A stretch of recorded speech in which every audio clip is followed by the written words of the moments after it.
वजह दुश्मनी निकालते हैं। ऐसे बिहेव करेंगे लगेगा जैसे आपको पहचानते ही नहीं है। तो तमाम परेशानियों से बाहर निकलने के लिए ये लौंग बहुत ही अचूक उपाय करता है और लौंग का उपाय कभी खाली नहीं जाता।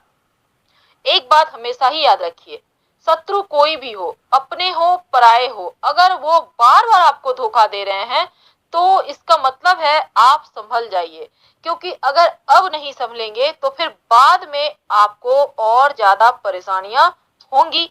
आखिर क्या करें कि आपके जो शत्रु है, जो आपसे बेवजह जलते हैं, जो आपको बेवजह परेशान कर रहे हैं, उनको आप शांत करें।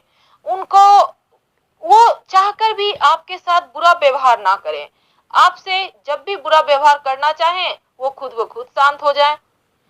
यानी उनकी दिमाग को ही चेंज कर देना है, उनका बुद्धि को बदल देना है। आखिर क्या करें? आज हम आपको लौंग का उपाय बताएंगे। आप इसको ध्यान से सुने और जरूर कीजिए, आपको 100% लाभ होगा।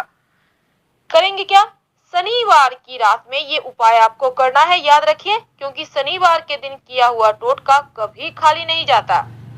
तो शनिवार की रात कभी भी 10 बजे के बाद आप अपने 7 लौंग ले लें। और ये जो लौंग होगा ना, बिल्कुल साबुत, यानी टूटा फूटा हुआ नहीं लेना है, फूल वाली लौंग ले। इसके बाद अपने शत्रु का नाम बोलते रहें। अब आप जो भी हैं, आपका जो भी शत्रु है उसका नाम बार बार दोहराइए, कम से कम 21 बार। लौंग को आप 7 लौंग हाथ में रखें, बाएं हाथ में, याद रखिए, दाहिना नहीं, बायां, यानी लेफ्ट हैंड में। अब अपने शत्रु का नाम लें, और चूंकि ये शत्रु के लिए उपाय किया जाएगा तो बायां हाथ में लीजिए, शत्रु का नाम लीजिए। जैसे अब लौंग पर फूंक मारिए, फिर नाम लीजिए, फिर फूंक मारिए। इस तरह से 21 बार कीजिए। मन में आप नाम लेते जाएं और फूंक मारते जाएं। अब इसके बाद इस लौंग को रखें। अब दूसरे दिन यानी रविवार के दिन उस लौंग को आग में जला दें। ये आग कहीं भी जला सकते हैं, आप अपने घर के छत पर, अपने बालकनी में, कहीं भी जलाइए। और इस प्रक्रिया को फिर अगले शनिवार कीजिए, कि कम से कम 3 शनिवार या फिर ज्यादा से ज्यादा 7 शनिवार ये उपाय करें। आपका शत्रु कितना भी बड़ा हो, कितना भी ज्यादा पावरफुल हो, ताकतवर हो, शांत हो जाएगा। चाह कर भी आपको परेशान नहीं कर पाएगा।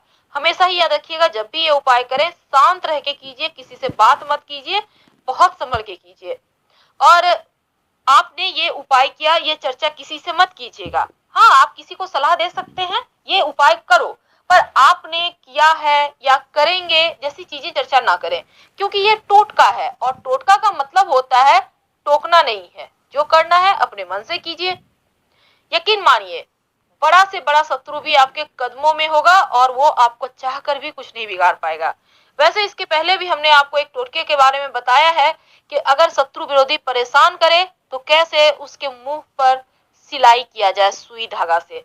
फिलहाल आपसे हम विदा लेंगे।